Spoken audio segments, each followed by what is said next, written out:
ایک حدیث میرا دل کرتا ہے آپ کو یاد ہو جائے، مستدرک للحاکم میں حدیث ہے۔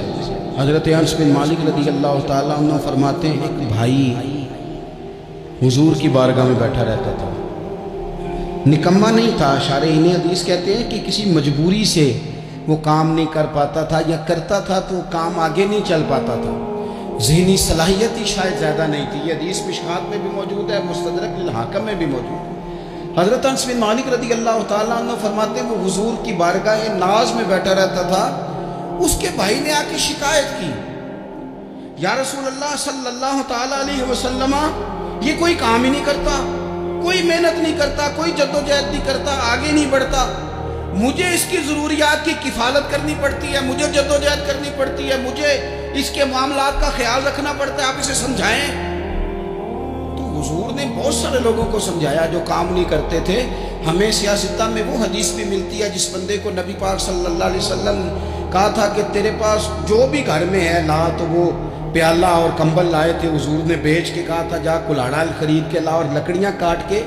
تو بیچ کے اپنا اور اپنے گھر والوں کا پیٹ پال۔ یہ ساری باتیں اپنی جگہ پر یہاں نبی پاک نے ایک روحانی مسئلے کا حل بھی بتایا۔ اللہ کے محبوب علیہ السلام سے عرض کی حضور یہ یہیں بیٹھا رہتا ہے اور سارے ہی کام مجھے کرنے پڑتے ہیں۔ حضور نے نظر مبارک اٹھا کے بھائی کی جانب دیکھا جو بھائی کا شکوہ کر رہا تھا، تو قریب محبوب فرمانے لگے ہو سکتا ہے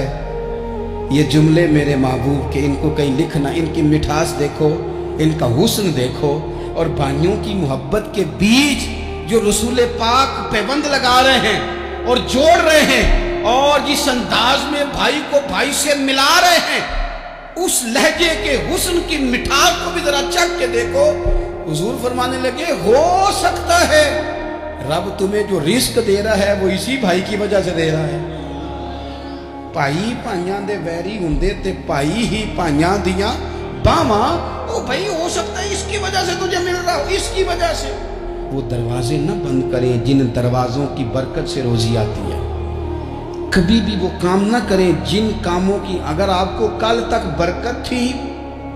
کل تک کام ٹھیک چل رہا تھا، کل تک نظام بہتر تھا، اور آج آپ کو محسوس ہوتا ہے کہ کہیں کمزوری آ گئی ہے، کہیں حالات اس طرح کے نہیں رہے، تو پھر آپ غور کریں کہ یہ ایسا تو نہیں کسی غریب کا آپ کے گھر سے رزق جاتا تھا اور آپ نے بند کر دیا،